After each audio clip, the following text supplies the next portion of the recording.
108 திவ்ய தேசத்துல இது வந்து 4வது திவ்ய தேசம். ஆதி திருவல்லரை அப்படின்னு பேரு.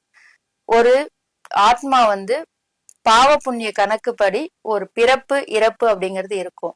ஆன்மா பிறந்து இறந்ததுக்கு அப்புறம் அந்த ஆன்மா வந்து வைகுந்த வாசலை நோக்கி செல்லும். அப்ப வந்து அங்க பாவ புண்ணிய கணக்கு பாக்குறவங்க வந்து இந்த ஆன்மா வந்து புண்ணியம் நிறைய செஞ்சிருக்குன்னா வைகுந்த வாசலுக்கு அனுப்புவாங்க.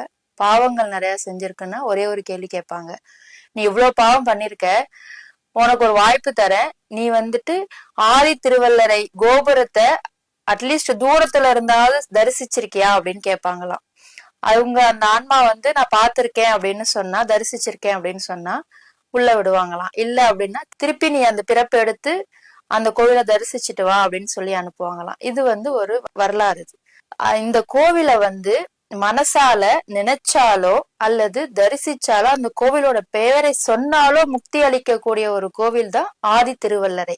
இந்த கோவில் வந்து மிகவும் பழமையான கோவில். 3700 வருஷங்களுக்கு முன்னாடியே இந்த கோவில் வந்து வைஷ்ணவ பெரியவர்களாக மங்களாசாசனம் பண்ணப்பட்டது. ஆதி திருவல்லரை அடுத்தது ஸ்ரீரங்கம் அப்படின்னு தான் சொல்லுவாங்க. ஸ்ரீரங்கத்துக்கு முன்னாடி இந்த கோவில் அப்படிங்கிறது ஒரு சொல் வழக்கு இருக்கு.